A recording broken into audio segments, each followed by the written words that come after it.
Thanks, Jeff. Good evening, ladies and gentlemen. I see that there are a number of my colleagues from Zutari as well as from the city here. So if there are any difficult questions, I'll have the prerogative to redirect them. So the structure of the presentation, I'll give you an update on the water strategy, our committed program, adaptable program. I'll speak a bit about climate change, some of the restriction risks, the water restriction risks, and then recommendations. Then I'll give you an update on all the schemes which form part of the new water program. I'll speak a bit about other studies, and then I've got a couple of slides just on the transition towards a water-sensitive city. But before I go into that, I just want to set a bit of context for the water strategy. So I'd just like to take you back to the drought. So maybe just first a bit of a commercial about the Water and Sanitation Directorate. Our annual operating budget is in the region of 13 billion, and our CapEx budget is in the region of 50 billion over the next 10 to 20 years. In fact, the wastewater treatment budget alone over the next 10 years is in the region of 30 billion rand. 5,100 staff, 4 departments, 13 branches, 63 depots. So 6 large dams, 12 water treatment plants.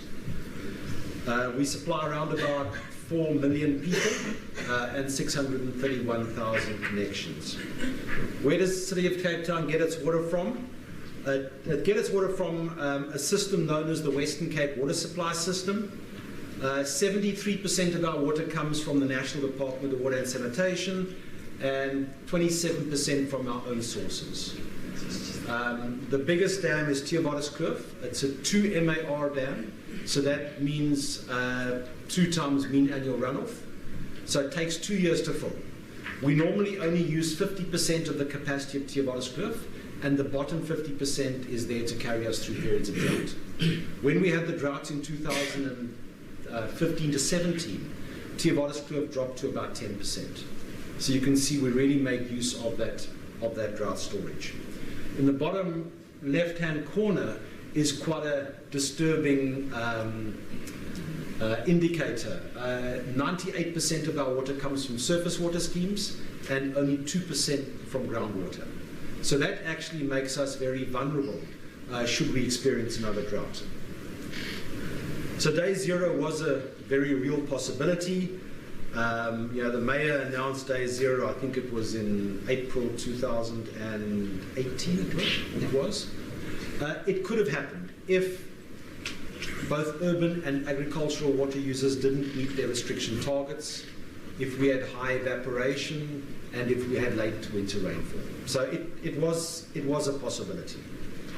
And in fact, our dams, I think that they turned at around about 18%, but we only had about 9.8% of usable capacity left. So just some pictures of the dams. A picture of Vemasuk Dam on the top and Theobotiskloof Dam at the bottom. And I mean, Theobotiskloof Dam actually looks a bit like a moonscape. So if we look at the runoff into the Western Cape water supply system over the last 100 years, there have been periods of drought at fairly regular intervals. The 2015 to 2017 drought was a 1 in 590 year event. In fact, the runoff into the dams in 2017 was a 1 in 330 year event. So I've often been asked the question, so that means we're not going to have it for the next 150 years. Well, that's not entirely true. It could happen again next year. But it's quite difficult explaining statistics to politicians and also to some colleagues. I'd just like to point out that the runoff which we had in 2022, which was last winter, was about the 10th lowest over the last 100 years. So it is a cause of concern for us that we may be in a 10-year drought and that we may get low runoff into our dams this year. If we do, there's a very high likelihood, if we have similar runoff, that we'll have approximately 20% water restrictions. So that's actually quite a sobering thought, even though we're busy implementing our new water program. It only takes 2 years or 3 years for our dams to go from full to 38%, which was where they were at the end of 2018. Unlike Sydney, which has about 5 years headroom, we only have about 2 years. The growth in water demand from the 1920s to about 2000, it was growing exponentially at about 4% per annum. Then the focus became on water conservation, demand management, and the city managed to keep its demand relatively constant for the next 15 years. But that is actually a double-edged sword. So although we delayed having to implement infrastructure, because our water users and our consumers became more efficient, we've actually lost a lot of ability to restrict water demand. And that poses a problem with pending climate change. So up to 2000, it was very much build to supply. The next 15 years was a phase of conservation, and we think that the next 10 years is going to be a phase of resilience and becoming resilient. So the City of Cape Town's response to the drought, it was fourfold. Water conservation, which is encouraging water-saving behaviour, and we had communication campaigns going. Water demand management, and that's technical interventions to reduce water loss. So the city did a lot of leak repair. We actually undertook an extensive pressure management initiative, and I think our saving through pressure management actually peaked at about 73 megalitres per day. And then augmentation. At one point, the city tried to build itself out of the drought, but we know that that's not possible. One's actually got to build in advance and do one's planning in advance. And then obviously disaster planning, a plan for the worst case scenario. So what happened during the drought? You can see that in 2015, our consumption, peak consumption was in the region of 1,200 megalitres per day. And through the progressive implementation of water restrictions and punitive tariffs especially, we managed to drive that demand down to almost 500 megalitres per day. In 2018, the city was recognized as the #1 water-saving city in the world, and we won an award from the IWA for not resorting to intermittent supply and managing to reduce our demand by 55%. In response to the drought, the City of Cape Town developed its water strategy. The water strategy is entitled Our Shared Water Future. So the water crisis showed us that our collective relationship with water would have to change, and that water security is going to become everybody's responsibility. If you look at the picture on the top right, Cape Town is on a fairly similar latitude to Perth, and Perth has undergone quite a significant step change in its runoff into its dams. But I'll speak a bit more about that later. So there are 5 commitments in the water strategy. The first one is safe access to water and sanitation for all, and that really speaks about inclusion and doing the basics better. The next 3 commitments talk to resilience, water-wise use, through pricing, regulation, active citizenship, network management. Commitment 3, sufficient reliable water from diverse sources, and that talks to the new water program, and that's going to be the focus of my presentation today. And then commitment 4 is shared benefits and managed risks from a regional system. So we are engaging with the National Department of Water and Sanitation, we are engaging with other urban and agricultural users. We've undertaken a hydroeconomic study to look at what are the impacts to the economy of the Western Cape of the drought. And then the last commitment is a transition towards a water-sensitive city, and that's about sustainability. And there, when the mayor was campaigning, it was year before last, before the election, he was campaigning on improving. He was campaigning on improving inland water quality. That was one of his campaign pages. And when he came into power, he instituted a number of priority programs, and one of the priority programs is on sanitation and inland water quality, and I've got one slide on that at the end of the presentation.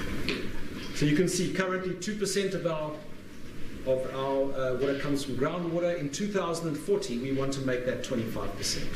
And that's going to be a mix of groundwater, reuse, and desal. So our new water program is comprised of a surface water scheme. That's the Berg River full flow augmentation scheme, and that's going to be implemented by the National Department of Water and Sanitation and TCTA. We want to get 40 megalitres per day from that scheme. Then groundwater, it's a combination between Cape Flats, Table Mountain Group Aquifer and Atlantis Aquifer, and we want to get 100 plus, in the region of about 120 megalitres per day. And then desalination, it's going to be phased. Our initial phase, we're looking at between 50 to 70 megalitres per day by 2030. And then lastly, direct reuse, which is the Fora New Water Scheme, and we're hoping to get between 70 and ultimately 100 megalitres per day.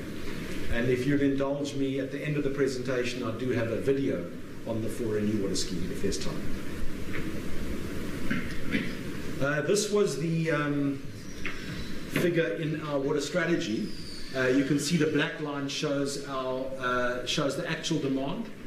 The dark blue shows our existing allocation from the Western Cape Water Supply System. And you can see that it's decreasing gradually because of climate change. So we factored that in. We also lost yield as a result of redoing the hydrology and seeing what the impact on that is on our yield. We lost 24 million cubic meters of water. We also, in 2004, we assumed that alien vegetation would be cleared from our catchments, and that wasn't. So we actually took it out of the yield, and that also was about 24 million cubic meters of water per annum. And then we also lost an allocation from the Berg River Dam to other water users. So that's the reason why our allocation has dropped from just below 400 to about 320. The blue shading shows our committed program, and the grey shading is our adaptable program. And at the time, we assumed demand would bounce back over a 3-year period, and we were doing our planning on what we call the planning curve. So things have changed a bit since then. This is what's happened to the demand bounce back. It has, in a way, followed the bounce back which we anticipated. But we think it's now going to follow the low demand curve. The low demand curve is approximately a 20% saving from the restricted curve. And then you can see all of the schemes stacked up over here, which is a combination of groundwater, reuse and desalination, and we need to develop the adaptable program. You can see that the schemes have been delayed somewhat, and that's as a result of COVID, affordability issues. We've had to move some of them out, but we're still within our commitment of approximately 300 megalitres per day by 2030. So this shows all of the schemes. Those were the revised dates in 2021. We have got another revision of the dates, but that hasn't gone to Portfolio Committee and Council yet, so I can't present that. The capacity of the schemes, you can see the big ones coming in are the reuse scheme and desalination. What have we done to date? 18.1 megalitres of the 300. By the end of June, we hope to have 26, and by the end of next year, we hope to have 41. But it's going to step up quite significantly when some of the bigger schemes come online, the Berg full flow augmentation scheme, reuse and desal.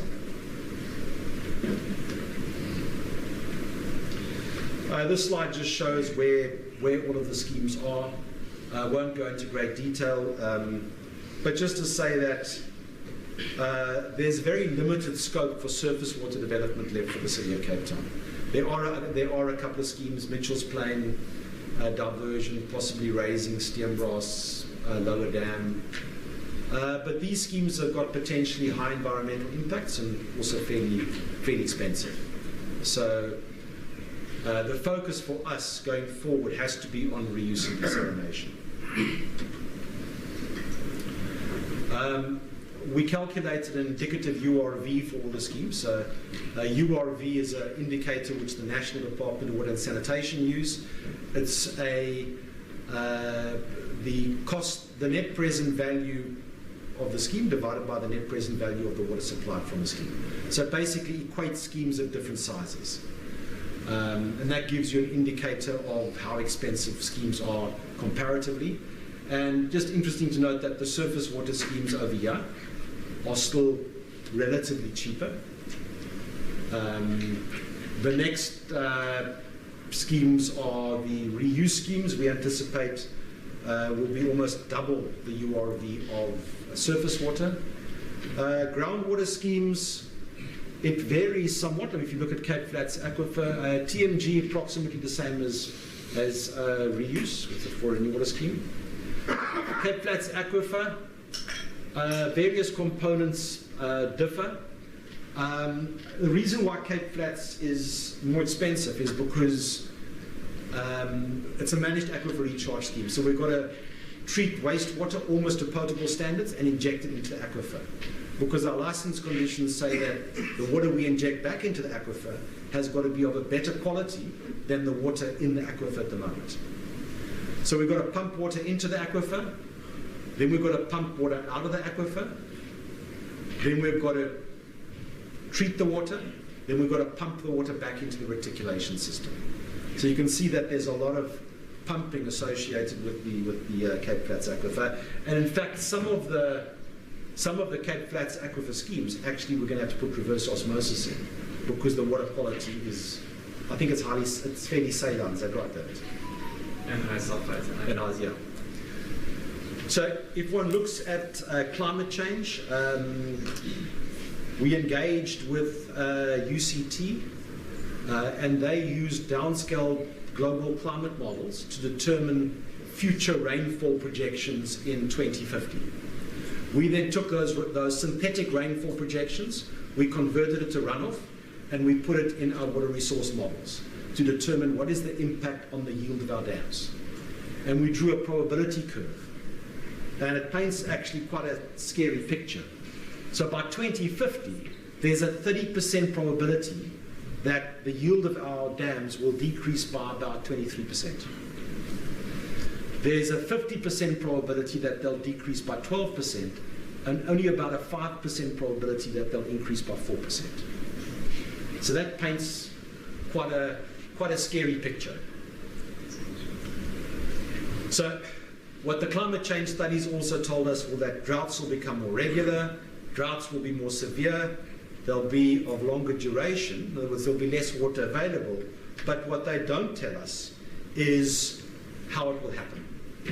So we've got our historic runoff into our dams, and we've got a synthetic projection for 2050. But is it going to be a gradual change in our runoff, or is it going to be a step change in our runoff? Interesting to note that Melbourne also had a step change in their runoff, which is shown on the top graph, and that actually coincides with a temperature anomaly of higher temperature. So Cape Town is on the top left. Unfortunately, I don't have the temperature anomaly for Cape Town, but if one looks at the rest of South Africa, temperatures have also increased. So I think that's a big uncertainty for us, and that we have to factor that into our plan. So what we've done is we've looked at what the probability of restrictions is. So that's with gradual climate change, and that's the maximum restriction which could be expected. So you can see even with the new water program being implemented, there is still the probability of having to impose severe restrictions. This is when some of the bigger schemes come online, and you can see it's dropped from 35% to 25%. And our water strategy says, because we believe that we cannot curtail our consumers as much as we could during the drought, because they've become more water efficient, we don't want to have to impose water restrictions of greater than 30% going forward. We believe that we won't be able to curtail them by 45%. If there's a step climate change, it looks a lot scarier, and we may end up with 45% restrictions. until we can get some of the bigger schemes online. So the recommendations are the new water program must not be delayed. The adaptable program needs to be further developed, and we are looking at that at the moment. We need to monitor the water resource situation, monitor the growth in water requirements and the ability to restrict demand. We need to develop operating rules for the new water program, because if we use our new water program and don't use water from our dams, in essence, the dam water which we should have used becomes available to everyone, all users. So the City of Cape Town is going to initiate a study looking at water banking. So we're going to be engaging with the National Department of Water and Sanitation, and we're going to say, can we manage our own allocations from the dams? Which means we can then bank some of the water from reuse and desals in Theoboriskloof Dam. Just a brief update on the schemes. Table Mountain Group Aquifer, it's above Gordons Bay area. There's Steenbras Dam. Oopsie. And we're focusing on a fractured rock aquifer, and some of our boreholes there targeting the Peninsula Aquifer are over 1 kilometre deep. Water is very high in iron and manganese, so ultimately we're going to have to put up a pre-treatment plant. We're going to use a biological water treatment plant to get rid of that iron and manganese before it goes into Steenbras Dam. And then there are 2 further phases of the TMG, the Nieuweberg and the Groenlandberg. Those have been moved out to to about 2034. One of the reasons why we move them out is because there's a lot of attention, environmental focus on the TMG and potential impacts. So if we move them out, it gives us the opportunity to monitor them over the next 10 years. So we can prove to the environmentalists, to the monitoring committee, that there is no impact. That just shows some of the fractures which were targeted. The TMG scheme, the recharge is in the high mountain areas, and there's actually an aquatardia.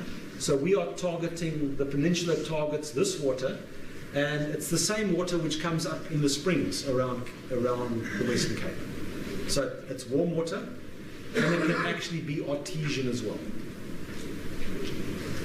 It's just some pictures of the Table Mountain Group Aquifer. It's in the Kochelberg, it's in the transition zone of the Kochelberg biosphere, so there are lots of eyes upon us. Cape Flats Aquifer, located in the Cape Flats, capacity approximately 60 megalitres per day, completion between 2023 and 2026, and you can see the production boreholes shown in yellow and the injection boreholes shown in blue. So it's quite a big area. This slide just shows diagrammatically we've got injection wells from the managed from our reuse plant at Cape Flats. We'll inject it into the aquifer, and then we'll abstract it. I think it's about 3 months, David. I think the retention time in this aquifer is 3 months, 2 months, as opposed to Atlantis aquifer, which is in the region of about a year plus. This layout just shows where the production, where the abstraction well field is. That is shown in green, and where our recharge areas are, that's shown in red, and we have a seawater intrusion barrier as well. And this is our advanced reuse plant at the Cape Flats wastewater treatment plant. Just some pictures. The first water treatment plant, the CFA West, will be coming online by June this year. And just some pictures of the infrastructure which is going in. Atlantis Aquifer, we're hoping to get about an additional 18 megalitres per day, but it's also refurbishment of existing boreholes as well. The Foreign New Water Scheme, which is direct reuse scheme, initial capacity 70 megalitres per day, hoping to get ultimately 100.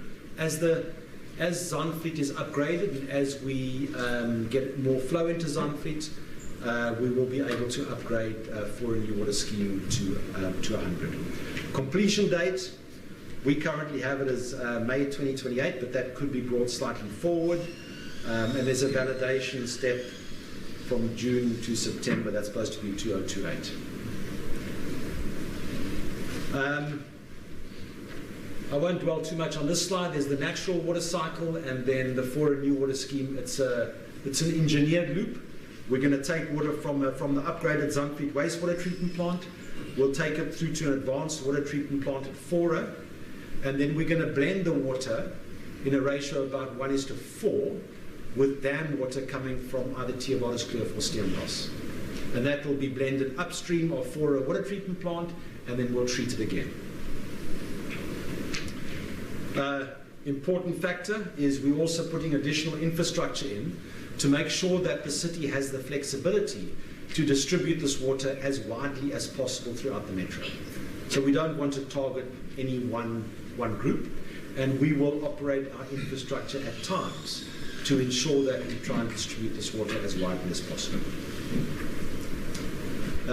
We've also appointed Water Research Commission, and we've established an independent advisory panel made up of international experts who are actually reviewing all of our designs and all the work which we're doing. This is just a multi-barrier approach which we're following. To note that we're not using reverse osmosis. We're using a similar process to that which is used in Windhoek, but we've got the added step of UV-AOP at the end of our treatment train. And just artistic impression of the for a new water scheme. We've undertaken a stakeholder engagement process. We've got brochures, we've got videos, we've got fact sheets, we've got leaflets. That's all available on the City of Cape Town's website. We've engaged with critical partners, national, local, provincial authorities. We've engaged with other institutions, academia, environmental bodies, public health, Muslim Judicial Council, other religious bodies. And the next phase is a more general public engagement approach. In terms of desalination, we undertook a feasibility study which we looked at the siting of desal plants along the False Bay coast, as well as along the Atlantic side. The two preferred sites at the moment are the Cape Town Harbour, which we call the PIP site, and Witsites. The PIP site has got strategic advantages. It's very close to our existing bulk infrastructure. It can use Maltino Reservoir in the city bowl as a storage reservoir, and it provides an alternative supply to the city bowl. Currently, there's one major feed from Tygerberg feeding the city bowl, and this just gives us an alternative. It also helps us in the fact that we don't have to reinforce our infrastructure from Glengarry Reservoir to Tygerberg Reservoir to the city, because now we're injecting a new source closer to the city bowl. So there are also savings in terms of our overall bulk water master plan. Our target capacity there is between, for first stage, is around about 70 megalitres per day, but if it's sited at Witsites, we could expand it to 150, even more. We are looking at another site now, close to Melkbos, and that could potentially go up to 300 megalitres per day. So we've commissioned another feasibility study. This just shows the layout at the harbour site. We've had to have extensive negotiations with Transnet because they've got to relocate. There has to be some road relocation as well. And we've also established an independent advisory panel. In fact, our first meeting with the independent advisory panel is next week, where we're going to take them through the work which we've done to date. We've also contracted an arm of National Treasury, GTAC, which is going to undertake a bankable feasibility study for us. And this study is going to guide us, should we actually implement it on the city's capital budget, should we do it ourselves, or should we put it out to a public-private partnership? And that would have to go to a council. What I didn't mention about the For a New Water scheme is we've also undertaken a Section 78(1) process on that to look at, do we operate the direct reuse plant internally, or do we contract it out to an external service provider? So that we're also starting with that study. Then the Berg Flow Augmentation Scheme, that's National Department and TCTA scheme. It utilizes surplus winter water from the Berg River and pumps that to Fourflay Dam. Just a diagrammatic picture of the scheme. It's a pipeline about 1.5 meters diameter, 6.3 kilometer rising main, and abstraction works. Final allocations: the City of Cape Town is getting about 15 million cubic meters of water from the scheme, out of a total of 23. So there are a number of other users as well. TCTA now has to enter into supply agreements with all these users. We put a report to our council following a Section 33 process, and council has recommended that we sign a 20-year agreement with the National Department, and that has now been signed. Clearing of invasive alien plants. I mentioned to you that the current impact on our yield is 24 million. If we don't clear invasive alien plants, the impact will grow to 85 million cubic meters of water per annum. And that's equivalent to the yield which the city has, or the allocation which the city has out of Theobalus Cliff Dam. So we actually can't afford not to clear invasive aliens. The City of Cape Town contracted the Nature Conservancy 2 years ago to assist us with the clearing of invasive alien as the implementing agent, and we paid them 50 million over a 2-year period. That ends in June 2023, and we're looking at a further 3-year agreement with them, and we have a further 75 million rand on our budget. So the focus isn't only on hard infrastructure, but it's also on the green side. Can we clear invasive aliens out of our catchments? That just shows some of the progress to date. Other studies underway. We're busy with the future demand study, which is going to look at what is the growth in water demand for the City of Cape Town. We're busy updating our bulk infrastructure master plan, because our master plan was up in 2015, and that was before the water strategy. And the master plan was focused more on having a centralized water treatment plant, 500 megalitres per day, and the water strategy is much more decentralized. For a new water scheme, Cape Flats, desal. So now we're busy integrating the water strategy into our master plan. That should be completed by April next year. We've also started with the strategic reuse study. So we've got the For a New Water Scheme, which is on our capital budget, but what happens after the For a New Water Scheme? So as part of our adaptable program, we're looking at where else can we target for reuse schemes. We're busy with a pre-feasibility study for Lawrence River, and the National Department is busy with a pre-feasibility/feasibility study for Mitchell's Pass diversion.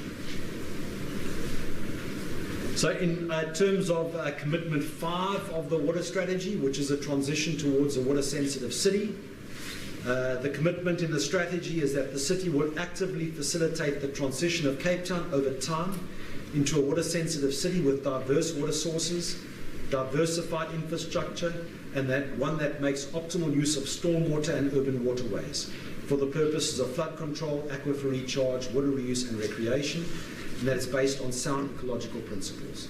This will be done through new incentives and regulatory mechanisms, as well as through the way the city invests in new infrastructure. So water-sensitive city is got to be livable, got to be resilient, sustainable, and it's got to be productive.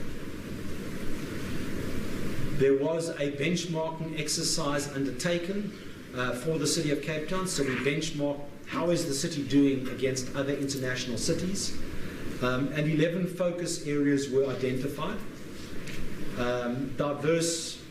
Source diversification, which I've spoken about. Water conservation and demand management, which is the focus of the city. A basin-connected city. Cultural, heritage and First Nations knowledge. Education, transparency and communication, livable urban waterways, stormwater quality, equitable sanitation, resource recovery, integrated planning, and then climate change and resilience. So aspects of that we have covered. The City of Cape Town plans on developing a much more comprehensive strategy for the transition towards a water-sensitive city, and that will hopefully be undertaken within the next 2 years. And then my last slide, the Mayor's Priority Program on sanitation and inland water quality. When the new mayor came into Became a mayor in, I think it was November 2021. He immediately implemented these priority programs. He gave us 3 months to develop a program, and he meets with us on a monthly basis. We have to report to him how we're doing on this program. So he's a very involved mayor. He has quite high expectations.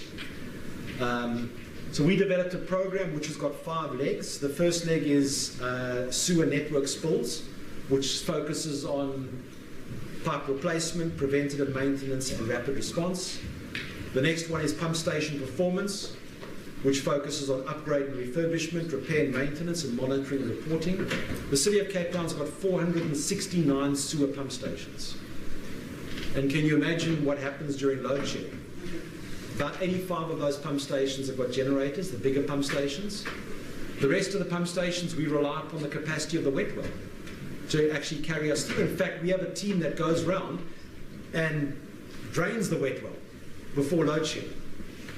But if we go to stage 6 load shedding, stage 8 load shedding, it becomes a major exercise for us, also in terms of diesel. And then the third work stream is about wastewater treatment capacity, the upgrade to Potsdam wastewater treatment plant. We've awarded, our BAC has met. We're currently going through a Section 33 process, and we hope that Council will approve the award of the mechanical, electrical, and civil contracts at the end of March. The combined value of those 2 contracts is 5 billion rand. And that's just one project. Zandvliet upgrade is ongoing, and that's source water for a new water scheme. And then the Macassar upgrade, we're going to be going out to tender this year, and the cost of that is estimated to be in the vicinity of 3 billion rand. And then there's a comprehensive CapEx program for other upgrades. Athlone, we're busy with upgrades at Belleville, Mitchell's Plain, Cape Flats. So there are a number of other upgrades which are on the cards as well.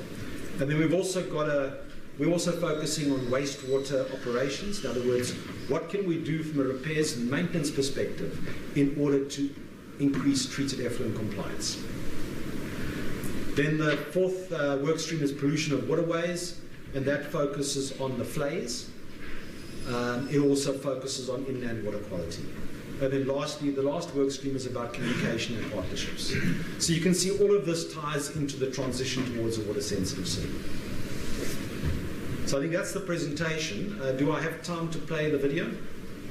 Yeah, I think he wants to see a video. Yeah.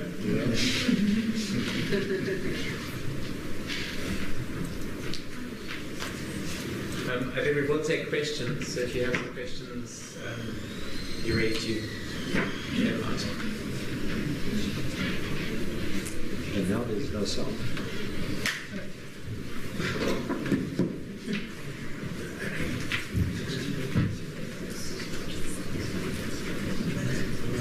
Drought has forever changed the way we think about our water.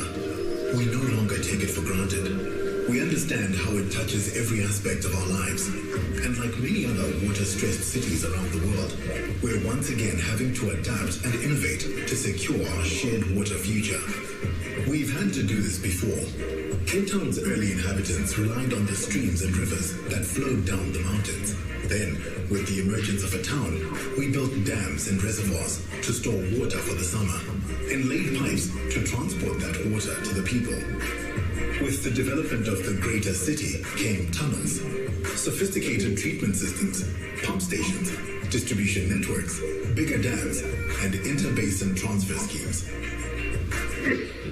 And all the while, we sourced water from rivers and dams further and further away.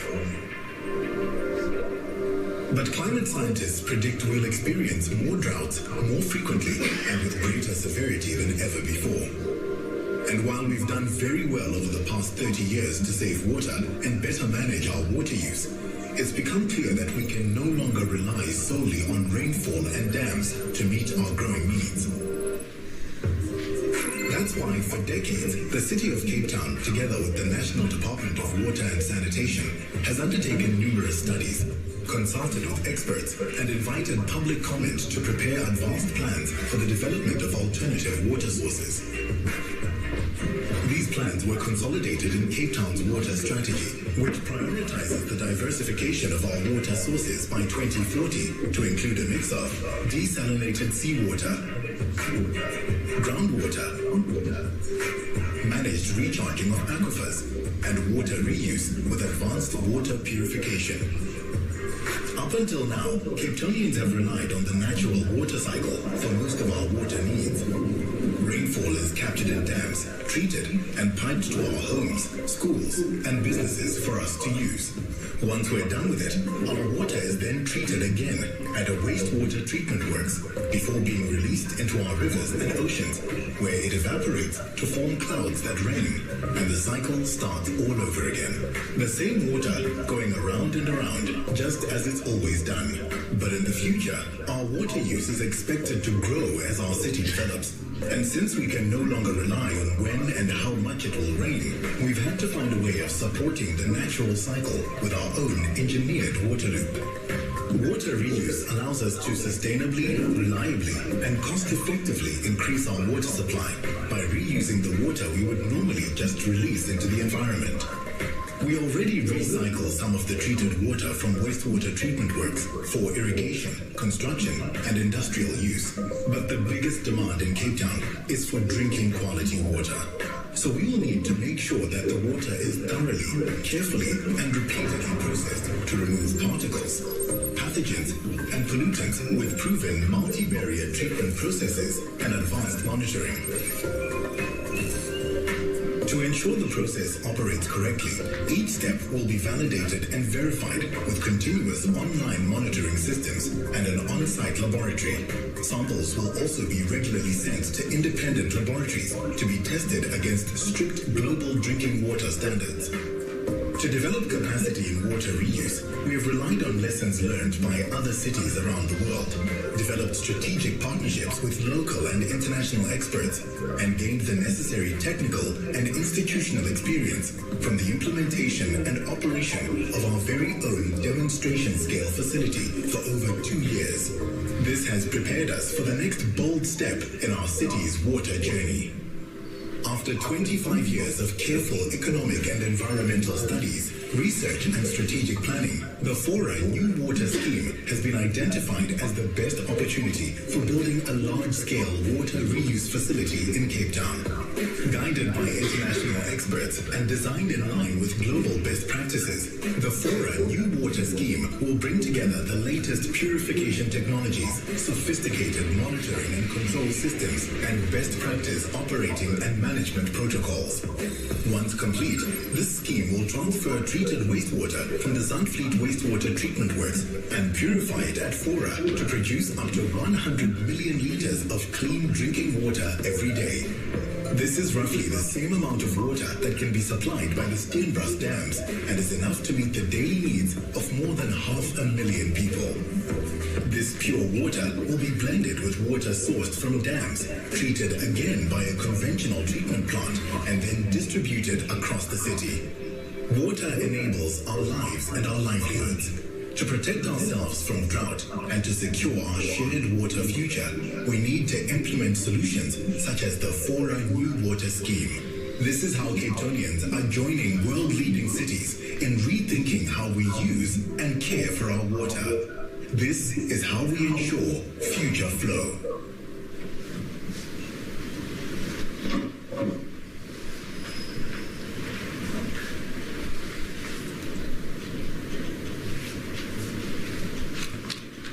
Mike, are you happy to take some questions?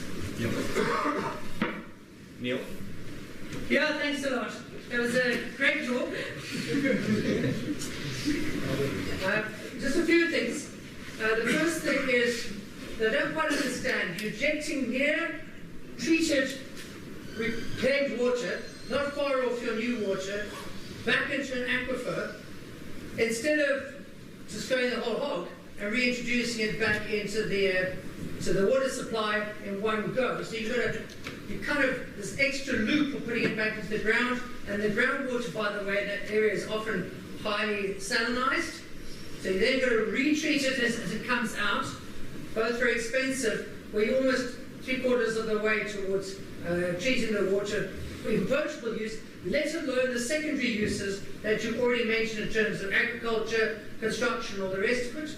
So that's one. The second thing is that in the costing, I didn't see too much mention of the ecological impact of impounding more and more surface water on the downstream ecology. And I realise there's not much downstream ecology left in Cape Town, but there definitely is in the Berg River. And of course, you've got the augmentation scheme. And the third thing was about the stormwater. Now, you had in the last slide, it's kind of like an afterthought. But of course, the stormwater would have gone to replenish the groundwater prior to the institution of the separated sewer system from the Second World War that takes it all away and dumps it with all its muck onto our beaches, causing other problems.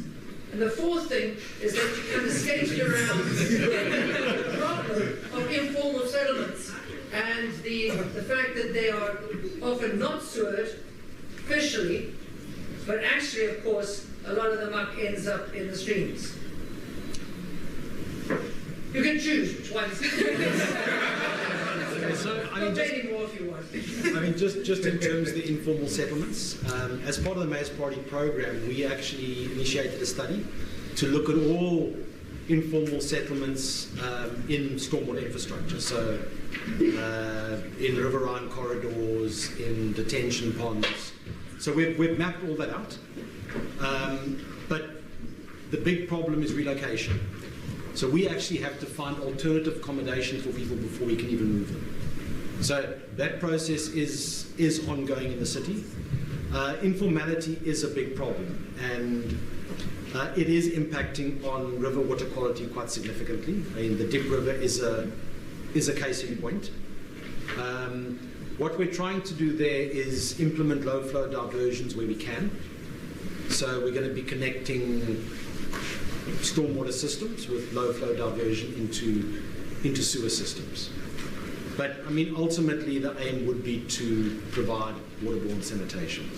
Yeah, but it's not a problem which we're going to solve. I mean, we were told today that the future growth in the city of Cape Town, 50% of it is going to be informal. So it is a problem which we'll have to deal with, and the city will have to come to grips with that. Go back to your first question. In terms of the Cape Flats aquifer, part of the recharge is the seawater intrusion barrier, but as part of our strategic study, we're actually also looking at the potential to use that reclamation plant for potable purposes. So it is part of our strategic study. The capacity of the plant is more than is needed for the managed aquifer recharge.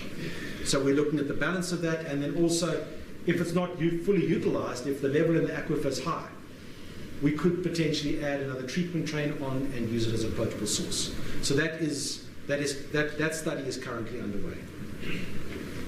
Just to add to that response, if I may, from a groundwater perspective, there's a lot of ecological benefit in injecting into the Cape Flats aquifer in terms of water banking and enhancing the water quality within the aquifer itself. But it's a broader debate. It's a debate about the hierarchy of water reuse, being first off direct effluent reuse, then indirect reuse, and then direct reuse. I think in hindsight, in 50 years' time, we've got to look back and then be able to say quite with confidence which of those is the best approach. So, the aquifer recharge system is the indirect reuse approach, and it has certainly an ecological barrier built into it. Thank you. And there's just the question about downstream ecological impact of impoundment and the impact on stormwater treatment. So I'll take a pass on the second part. But the first part, I mean, the National Department actually undertook a pre-feasibility study where they looked at upper Vit, Molenaar diversion. They looked at a whole range of surface water options. And in fact, a lot of them came out with very high environmental impacts. So, I mean, I agree with you. I think that needs to be a serious consideration. I personally think there's going to be limited surface water options left for the city of Cape Town. I think if we want to put a dam on the Palmit River, Upper Campanella Dam, I think it's not something we'll even be able to do within 10 years. It's going to take us 20 years to do. And we can't wait that long. So, I mean, surface water schemes have got take 10, 15 years to implement. Some of these other schemes we can implement a lot quicker. The reuse, the desal, the groundwater. Because that's within the city's mandate. Can I ask a question as a sort of citizen of Cape Town? 50 billion rand capex is not going to come for free. So how are you, firstly, what is the impact going to be on water tariffs? And secondly, what would the impact be of us not actually doing this? Like, is there an economical cost that you have? So, look, we've done 10-year planning, 10-year tariff modelling, but obviously the next 3 years are part of our MTREF period. So we have determined potential tariffs for next financial year, which take what's done into account. I unfortunately can't go into what those tariffs are. But yeah, the cost of water is going to increase. If one wants to implement this infrastructure, unfortunately that's the price which one's going to have to pay. I mean, if you look at historically in bulk water, the last scheme which was implemented was the Berg River Dam. That was implemented by the National Department in 2007. The last major scheme implemented by the City of Cape Town in terms of water treatment was the Fora water treatment plant. That was in 1996. So it's because we went through a period of reduced demand over the period 2000 to 2015. It's meant we didn't have to implement the infrastructure, but that's actually catching up with us. So there is a big investment which is coming. The new water program, which I've spoken to now, is part of the city's capital budget at the moment. The adaptable program is not yet fully in the city's budget, but that's beyond it's in the next 10 to 20 years. And over there, if we're looking at additional desal, we're looking at a 300 megalitre per day desal plant. That's going to come at a huge cost. The operating cost of a 70 megalitre per day desal plant is 400 million rand per year. So, you know, that's something which we're now debating. Do we pass that on to consumers, or do we revisit our tariff policy? And we say, okay, we'll run a base load of 20 megalitres of 20% of its capacity, and if we see that we're going to run into problems or that the dams are low, we will then have to impose restrictions, which comes with a restriction tariff, and that will give us more revenue to run the desal plant. So that is something which we are going to have to look at, so we don't burden the taxpayer with all the cost initially. But obviously, as the demand grows, the desal plant will become fully utilized, and then we'll have to incur that cost. I see there are a lot of students here. So would you have any advice, having come from a sort of very varied career, of things that students should be paying attention to at the moment, and opportunities that are coming in the future? Because there'll be lots of work, a lot of build work coming. So I think, you know, consider the City of Cape Town as a career.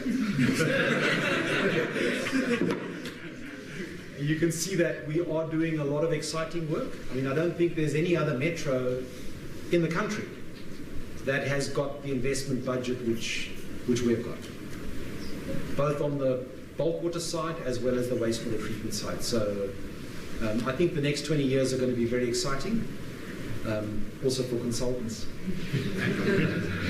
and for contractors. So there's going to be, you know, I think that's good. Our mayor is very much focusing on an infrastructure-led economy. So he believes that, you know, you invest in infrastructure that will give you economic return. So got a question here in the second row.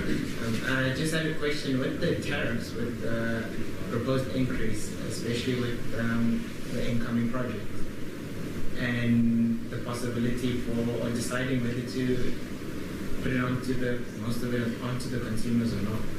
How are you guys going to plan for revenue recovery outside of the increasing tariffs, especially with economic woes? So was that considered in the implementation of those tariffs, in the tariff modeling, or is it just something that you'll expect the consumers just to handle? So, I mean, we do fairly extensive tariff modeling, which takes everything into account. It takes, revenue collection into account.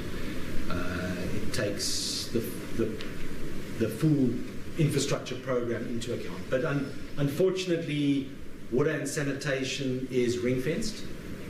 So we don't get a subsidy from rates. And we have to pass those costs on. So, we are a tariff-funded business. Are you able to indicate what portion of water is non-revenue water that you cannot actually recover? So we had a long discussion on that today. Currently, our non-revenue water is sitting at about 35%. But that's not water that's lost. It's non-revenue water. And that includes water which is, given to the indigent, as well as unmetered, could be meter error. So there's a big focus now in the city of Cape Town to try and fully understand what the water loss component of that non-revenue water is. You guys are fighting. What is your outlook with regard to ESCOM and the supply? So what I can say is that the city's got another mayoral priority program on electricity. And what the mayor would like is over the next 3 to 4 years, I'm not sure the exact time frame, to be a lot more independent of Eskom and to be 4 stages less than Eskom. So we would only have load shedding if it goes to stage 5. So there's quite an extensive program on that. City of Cape Town is also implementing, if homeowners implement their own solar systems, they can sell electricity back to the city. Obviously not at the cost they purchase it. But there is a program. In fact, when the mayor came into power, I think that in June, about 7 months after he came into power, tenders were already out for IPPs, to independent power producers. So it is a big focus of the city.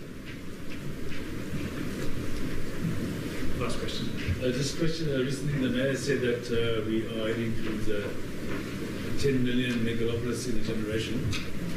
And do your models allow for the extra consumers that we expect? Should also be ratepayers. So what we do is we do in our future land use projections. So there's going to be a lot of densification in the city. We take that spatial planning into account in our bulk water master plan and the densification and the growth over a 30-year period. So those are your current. So that will be built into our water demand projections. Whether that all translates into revenue is not all of it's going to translate into revenue, unfortunately. The buzzing city. Okay. I mean, I personally think it's very exciting. I think that Cape Town is going to attract a lot of business. If we do an infrastructure-led economy, I think it's going to be great for the city in the next 10 years. I think I'm going to call it there. If you do have more questions, I'm sure Michael